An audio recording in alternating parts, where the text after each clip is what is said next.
This is the people's testimony.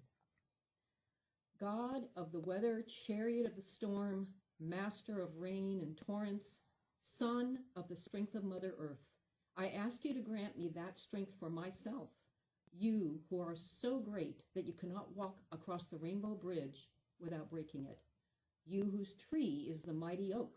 O Thunyor, grant me that unending sturdiness. Let me not break beneath the blows of misfortune.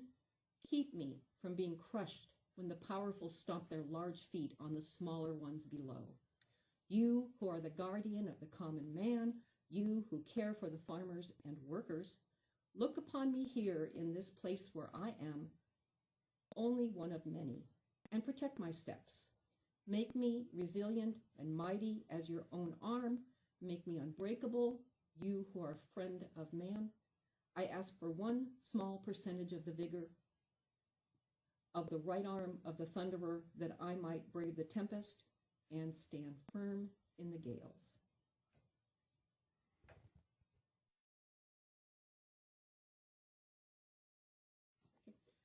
Here's the tradition's testimony from Mark chapter 12, verses 30 and 31. You shall love the Lord your God with all your heart and with all your soul and with all your mind and with all your strength. The second is this: you shall love your neighbor as yourself. There is no other commandment greater than these.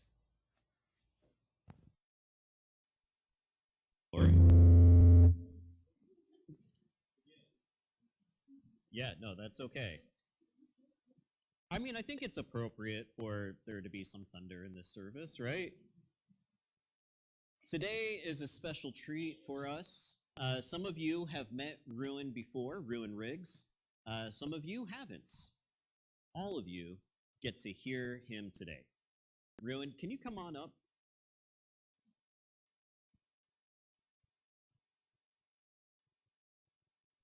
So, Ruin. Yep. Just remembered that. Cool. Okay, can you all hear me all right? Okay. How about me? Awesome, cool. Awesome. I'll project a bit. Now, I have my phone out, not because I'm zoning out, but because I want to make sure that we honor everybody's time. So I have a firm 30-minute time limit on here. Those of you who have been in Connect groups with me know that I love to talk, and I love to have great conversation, and I will lose track of time if if I don't have somebody or something interrupt me. So, I'm the same way. Are you? Oh yeah, absolutely, and especially this topic, I can talk about it for as long as y'all will let me. Well, we do have fellowship time afterwards, so I imagine there may be some questions and people may ask you at that point, right? Sweet. Yep. Sounds good. Sounds good. So, Ruin, you are from our partners over with We Shine. Mm-hmm. How would you like to introduce yourself? Yeah. So hi. My name is Ruin. Many of you know me. Some of you don't. And yes, I picked the name myself. I am We Shine's assistant program specialist and sort of de facto intake coordinator.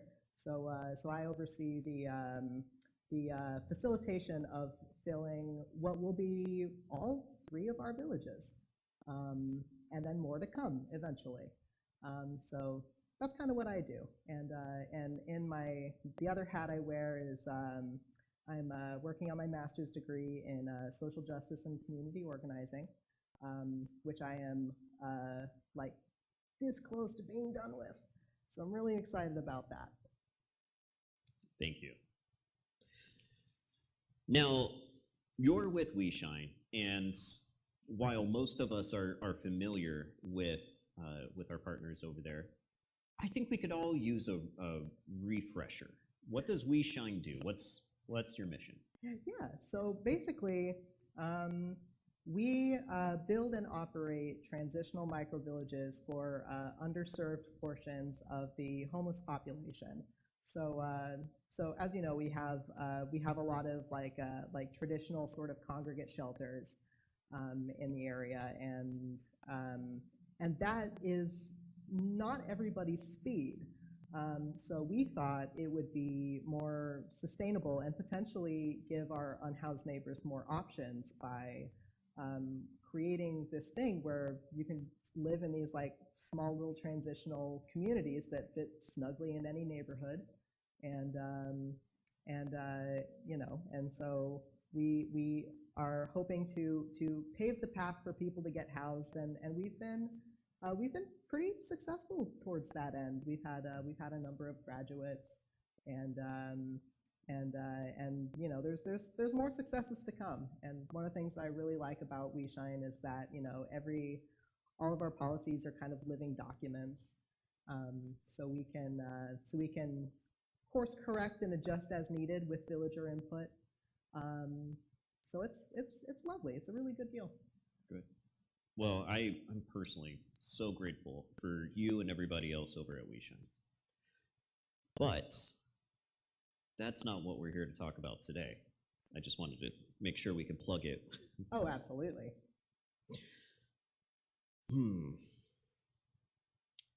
We're here to talk about Neo-Paganism. Mm-hmm. And I recognize this is a term that some of us are familiar with, and not all of us. And it's one that there's some debate over. So it's not like what you say is the only representation of neo-paganism. But for the sake of our own understanding of your perspective, and hopefully getting more familiar so we can love and embrace our neighbors and our family members and our partners and anybody else who happens to be part of the neo-pagan community, how would you define neo-paganism? Yeah, so yeah, as you said, in terms of definitions, your mileage may vary with regard to different people will believe different things, and my personal definition of neo-paganism is sort of like it's essentially a tradition that, or rather a group of traditions that exists sort of outside of the Abrahamic religions, and also some others, like Buddhism at some points are defined as paganism in some circles, but not others, and it's a whole thing. But neo-paganism to me is basically has a lot of its roots in like nature worship, in venerating sort of the natural cycles of the earth, and in addition, a lot of neo-paganism is polytheistic, which as you might know is just veneration of many gods. But yeah, that's kind of my sort of bare bones definition of the subject. Yeah. How did you become familiar with it? So it's interesting. I made a friend in within my first week of community college who is still one of my best friends to this day, and he described himself as he once described himself as a Norse pagan witch, and I was 19 years old at the time, and that just kind of blew my mind because I was like, wait, what do you mean you can just be that? You can just do that? And so I started like looking around, and one experience that I remember is and the thing that kind of led me down this path was I had a weird weather was a huge special interest of mine when I was like somewhere between the ages of like 5 and 7. And I had this weird experience with the weather that caused me to believe, and at the time I was a girl, but that led me to believe that I was the daughter of Thor. And I even carried around like a little plastic. It's all good. Oh no, wrong pipe. Yep. No.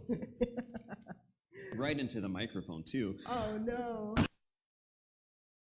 It is. I'm sorry, everybody. But yeah, so I had like this weird experience where I was like waiting for the rain to stop, and because I really wanted to go to the carnival. The carnival was in town, and Mom was like, "Okay, yeah, when the rain stops," which is Mom speak for "It's not going to happen, Chief." But I waited out that window for the rain to stop, and then it did. And I would go outside, and the rain starts again. So I go back inside, and I'm posted up at the window, and I wait. And then moments later, the rain stops. So I go outside, the rain starts again.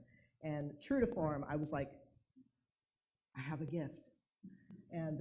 So from that time onward, I at least for like a week or two, I carried around a little plastic whack-a-mole mallet because I'm like, well, if my father Thor has a hammer, then so will I.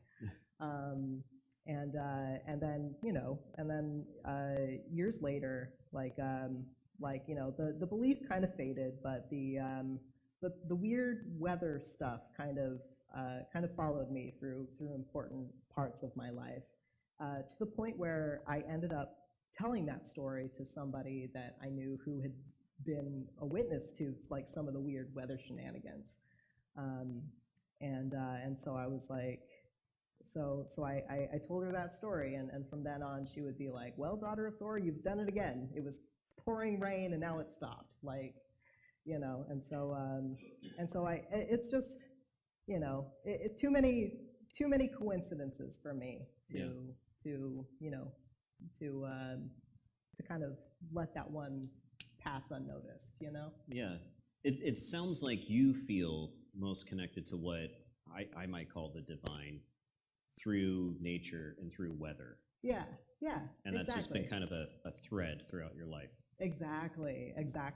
And especially because like I was, y'all remember the big old flood, like late 1996, early 1997? Yes. I was born during that. Oh. So that's just another one for the tally. Anybody feel really old after hearing that? Yeah.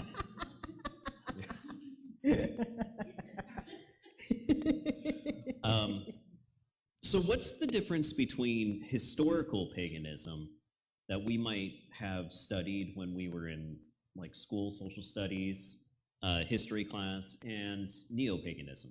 Yeah, so Neo-Paganism, true to the name, is more of a modern phenomena that borrows from historical paganism, and there's a lot of debate even within like your neo-pagan circles about like you have your especially in my own tradition, you have your Reconstructionists, you've got your adapted revitalists, basically, or revivalists. That's the word. But I think the biggest difference is, the historical, like a lot of historical paganism was passed down through oral traditions. Yeah. That largely do not like persist today. So we have our limited historical sources to kind of go off of, but there's no way, in my opinion, to like really super accurately replicate the way things were in the past. And so we carry on the wisdoms of the past, and we adapt them to a modern age, and that's kind of what it boils down to, I think. Okay, that's helpful. Thank you. Yeah, totally. What are some of the groups that we might have heard of who fall in this category? Yeah, so you've got your Norse pagans, of course. That's what I am. Your favorite of the branch. That's my bread and butter. Yeah. You have your Hellenic or Greek pagans or polytheists. You've got your Celtic polytheists. You've got your Roman polytheists, Kemetic. That's Egyptian. And there's a bunch more of it that I'm not as familiar with, but are still there, still present, and even if they're lesser known, they're still pretty cool. And then of course there's a lot of syncretism between different traditions. So you have your quote unquote eclectic polytheists, which kind of pull from a bunch of different traditions, and kind of mix and match to whatever feels like fulfilling for them. Do Wiccans fall in this category? Yes. So yeah, the thing is, like, a lot of the time when people think of paganism, they think Wicca, and they think that Neo-Paganism and Wicca are interchangeable, when really Neo-Paganism is kind of the umbrella that encompasses Wiccans. So, for example, all Wiccans are pagan, but not all pagans are necessarily Wiccan. Yeah. So that's kind of the distinction there. Yeah. So I think it's probably also important to point out that there are pagan traditions that are historical and still being practiced today, and they don't fall under the neo-pagan umbrella. Definitely, definitely. When I lived in Japan, I encountered many Shinto practitioners, which, if we define paganism as natural religion of many deities, that's certainly an aspect of Shinto. Totally. But that's not unique. It's yeah. Oh yeah. Now, an interesting thing to me is that, like, while your practice, Norse paganism, draws from the Nordic people, historical Norse paganism, it's not entirely what we think of it. Right. Because right. it was so widely practiced throughout Europe. Oh yeah. Like, our days of the week are named after Norse deities. Right. Exactly. Exactly. Yeah. One of the really cool things is that let's see. Starting to lose my train of thought, but let's see if I can catch this train. Okay. Grace abounds here. Yes, absolutely, absolutely. Yeah. So you've got your Norse paganism, but then there's also, like, sort of continental Germanic paganism, which is very similar to Norse paganism, and in fact, I would say oftentimes it encompasses Norse paganism. Then again, as with anything, your mileage may vary, but Germanic sort of continental polytheism has, like, slightly different names for different deities, and is just like broader geographically. Yeah, that makes sense. Yeah. Thank you. Yeah, totally. So are there some important terms or concepts that we should know about neo-paganism? For sure, for sure. So one of the biggest ones, I believe, is animism. And the concept of animism, and you're going to hear me say this a lot, your mileage may vary, but oftentimes people who are animists will describe themselves as, believing that everything that exists has kind of like a soul, or like a life essence or agency of its own. And I definitely fall under that category. Like, I think that it's one that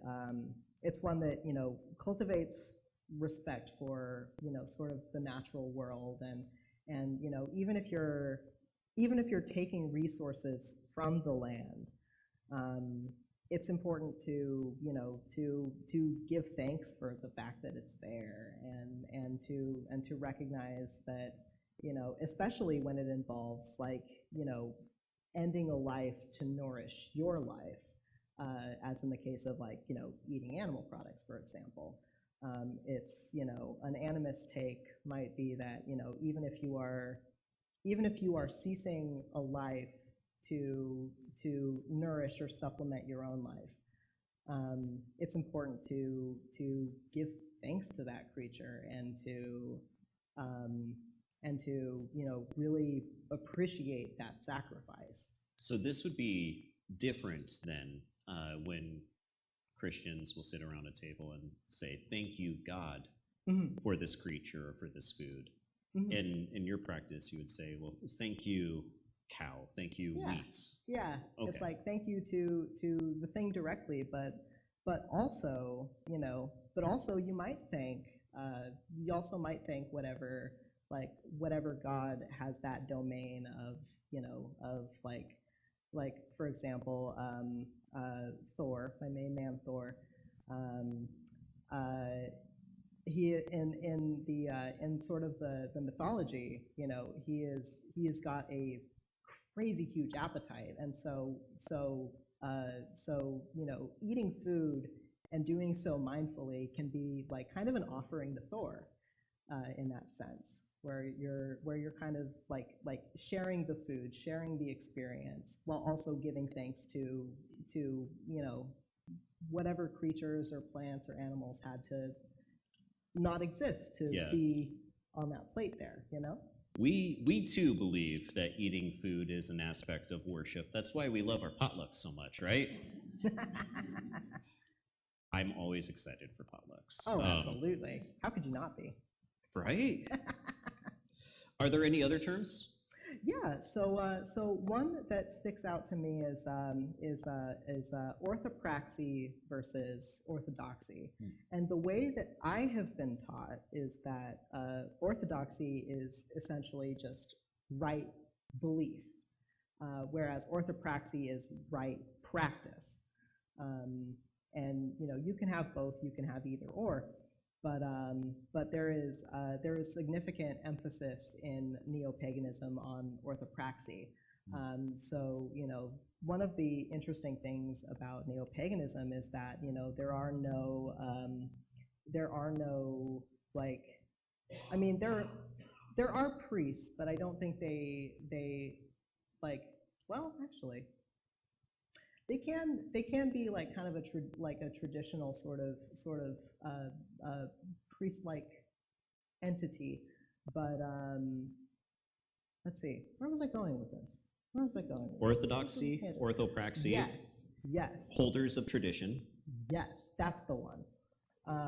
So orthopraxy is basically just the idea that it doesn't necessarily matter what you believe about the divine, the nature of the divine, so much as it is that you are living that, in a sense, The values. Yeah, that you are living the values.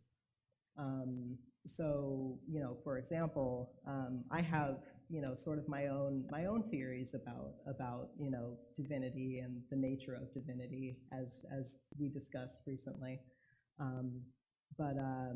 But the most important thing in my tradition is essentially just how you navigate your life, and just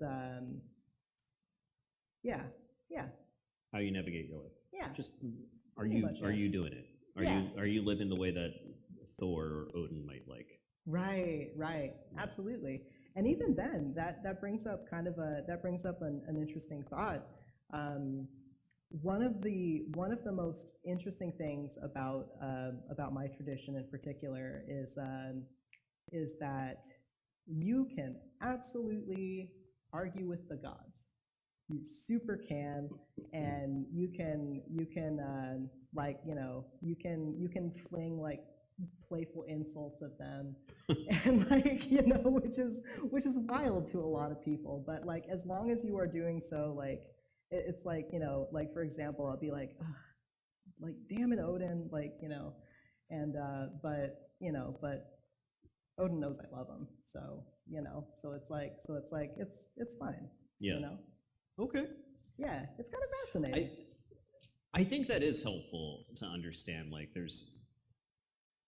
there can be a casualness in approaching them. Yes. It's also helpful to know that like you're not worried about being smited. Right. For such talk. Absolutely. I'm wanting to be mindful of the time. We have 8 minutes left.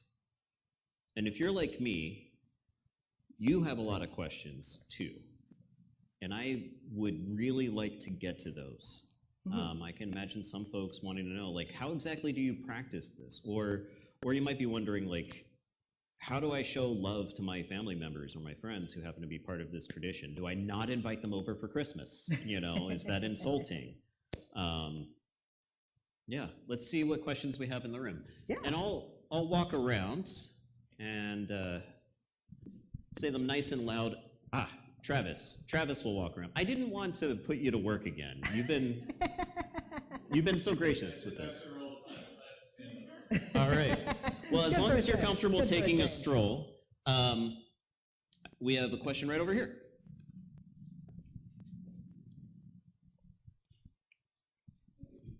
I was wondering, Yeah. you know what Therianism is? What's up? Therianism? I do. Concept? I do, actually. Like, I was wondering if any religions in this area kind of have aspects of that. You know, that is an excellent question. So for those of you who aren't familiar with the term Therianism, it's kind of the belief that and feel free to chime in with your own definition, because I would say it's identifying with animals in some form. It's very common. You'll notice this a lot in like Native American beliefs. Yeah, is one of my favorite examples to use. like the idea of like a totem. Or having a spirit animal. Or for me, I would just socialize a lot with dogs more than people. Oh, yeah. I have a lot of human friends, and so I'm very dog-like socially. Absolutely. Like, I don't actually think I'm a dog, obviously. You know what I Yeah, mean, right? yeah. Like, I'm very dog-like, and I identify with dogs very strongly because of how I grew up. Yeah. I think there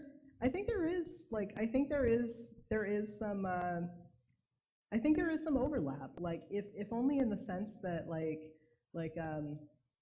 going back to animism a little bit, one of the things that I really love about animism is that it is non-hierarchical in nature. So it's, you know, so I've been brought up like traditionally, like not in my current tradition, but you know, growing up, I was taught that, you know, humanity kind of stands above the natural world, and to me, I think that opens up a lot of possibility for, you know, exploitation of the natural world, and so one of the things that I really appreciate is that, like, you know, it's like, no, I mean, you know, I don't have any more of a right to exist than, you know, than like anything or anyone else. I'm just here, you know, and I think the connection to Therianism is that, you know, I have encountered people who say, like, you know, it's like spiritually, it's like, you know, it's like, yeah, physically I'm a human, but spiritually, like, I am like basically an animal, you know, and which I think is neat. I think that's interesting. I think it's pretty cool. Like, you know, like you know, I've played with the idea of, you know, I've often joked about, like, you know, it's like, oh yeah, I'm a cryptid wearing a skin suit. Oh, You know? You're not the first friend. I have plenty of friends who say that. I love that. It's very non-binary thing. Thank you for the question. All right, other folks, let's see some hands.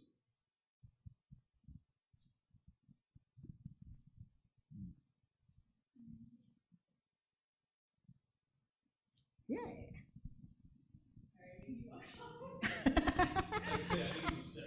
Getting a workout. Yes, maybe more of a comment or just like discussion prompt than a question, but Yeah. one thing that I've really been looking at and learning about lately is like how much syncretism there is from early Christianity between like Judaism and like the Greek and Egyptian religions at that time, which to me, my take is kind of a pantheist one, where I'm like, we're all trying to like vibe with the same thing and have different ways of talking about it. But that's one of the areas also where I feel like paganism does have a really deep connection with Christianity that a lot of us, right, like growing up, definitely didn't learn about that.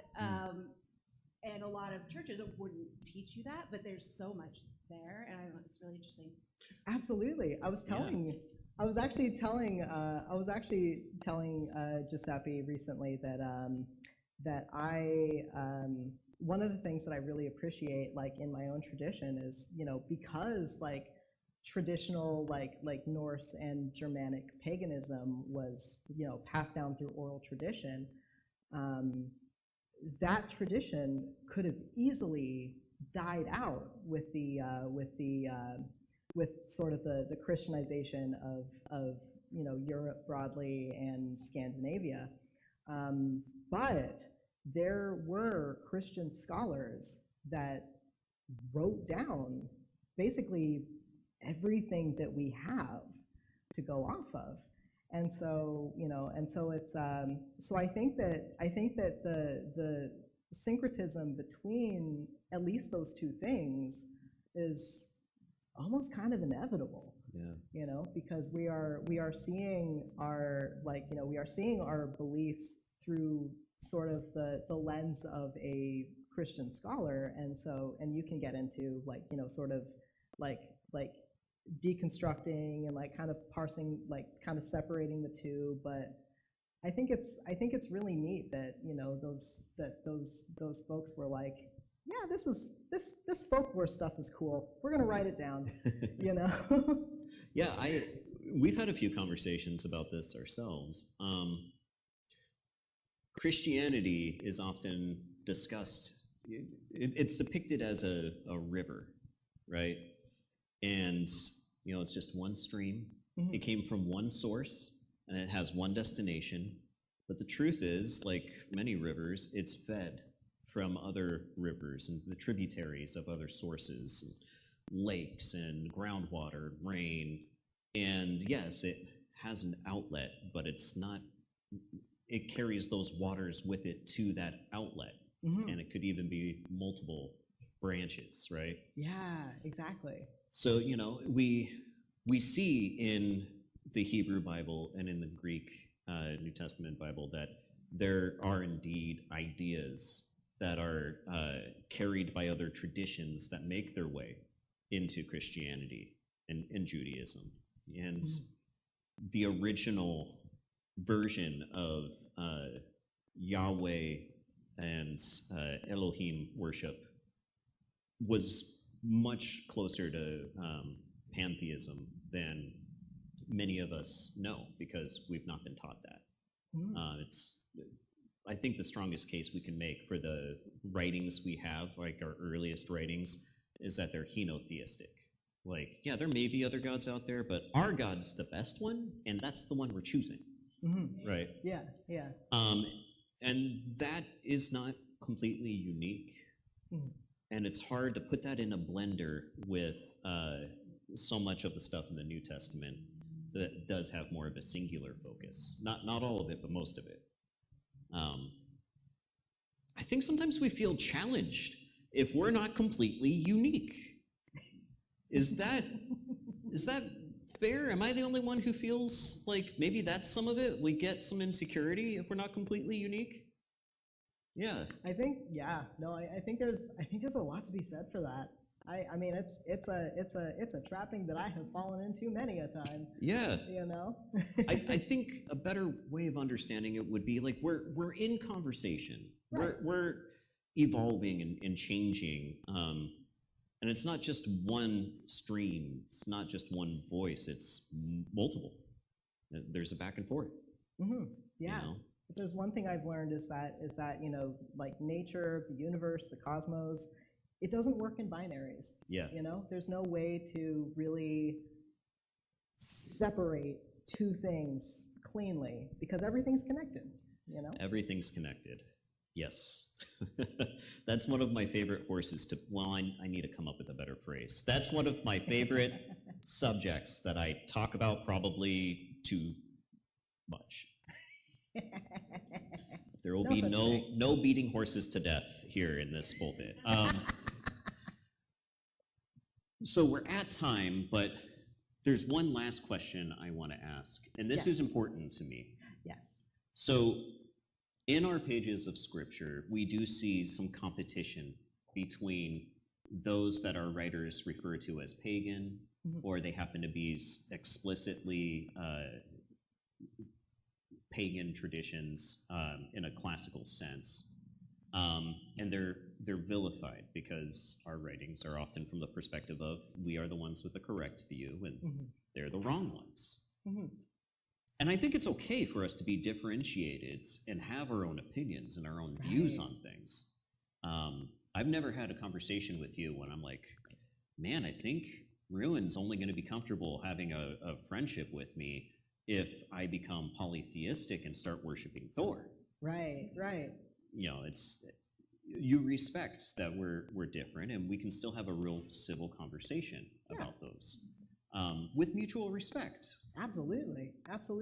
And I have, I have a lot of respect for, especially this church, and growing up, I'll be honest, growing up, a lot of the most prominent awful people in my life were diehard Christians. And it's a shame because, but I'm thankful that now I know that that's not all it is, you know, that's not all that it can be. And Christianity can be a beautiful tradition, in all of its traditions. It can be I have a lot of respect for it. I have a lot of respect for all of you in this room and for you and what you do, and vice versa. Thank you.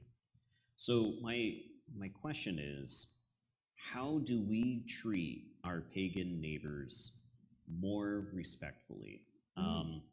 One idea that I have is maybe we stop throwing pagan around as an insult. Yeah, that's a big one. Okay, all right. That's a big one. Yeah. Anything else? I think also just you can't go wrong with just like a genuine, good-hearted, curious approach. I know that at least for me, this is a subject that I love talking about.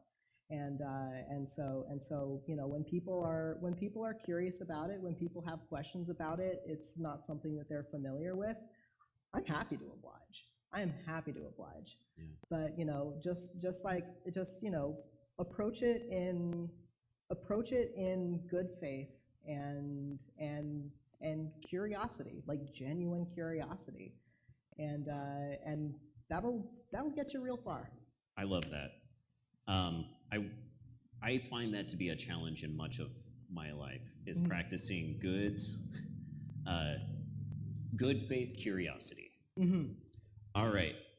Oh, Anne has something to say. Yes. I wanted to ask about something. Here's the microphone so the folks at home can hear you. I come from a different religious tradition and a lot of respect for paganisms. I had aunts that were Wiccan. And so grew up with a lot of that kind of stuff. You mentioned something, and I wasn't sure that I heard it right.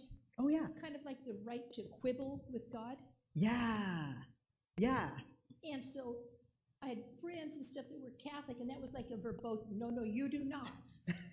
They tell you, you buy it, lock, stock, and barrel. That's the way it goes. I want to tell a really, really short story. There was a play at school, and I tried for a part. I didn't get it. I was really pissed off. On the way home from school, I'm like stomping and yelling, and I'm yelling at God. I was bitter. I should have gotten it. Why didn't you give it to me? I was like really, really angry, but I got over it. So then it got closer to the time for the play, and the girl that got the part another girl in the thing got chickenpox. So I got her part, which was a better part than I'd even been hoping for. So as I'm walking home, I'm going, okay, all right, you were right, I was wrong, I should have listened, why was I so stubborn, why wouldn't I listen? I was like 8, 9 years old. I've had those moments too. And so it's kind of like within my faith, though, you're obligated to question everything. Yeah. So not to accept anything. And I'm Jewish, and the rabbi was a teacher. He wasn't like the law. Yeah, And yeah. the joke is that if you've got 4 Jews in a room, you'll have 5 opinions. I love that. I love Jews, that. I just wanted to share that and find out within paganism, you can quibble with the gods. Oh, you sure can. You sure can. Thank you, And Ann. you can. One of the things that one of the things that I know Odin is known for, and he's sort of the chief of the of one of the particular sort of clans or tribes of gods. He is known for pushing boundaries. He is known for, just kind of doing what he wants in his infinite quest for wisdom, and he's got kind of a reputation within pagan circles, and I've always found that interesting because I'm also very much a fan of Odin. He's been good to me. His lessons have been challenging, but he's been good to me, and even when I've been like, damn it, dude, what was that, But, one of the things that I really love about my tradition is that you never have to, if a god tells you to do something, you still have agency. You don't have to do it. You don't have to do it, You go as your comfort level dictates. You can set boundaries with the gods and say, hey, yeah, buddy, this isn't going to fly. And if they respect it, great. Most of the time they do. And if they don't, you can cease being in relation with that god if that's what you want. Ruin, I'm going to thank you Yeah. for this. Thank you so much. Absolutely, absolutely. I'm happy to be here. Yeah, I let this marinate. We have more time we can do in the fellowship hall. Oh, totally. If you have any other questions, hold on to them until then. And let's show some appreciation for Ruin. Absolutely.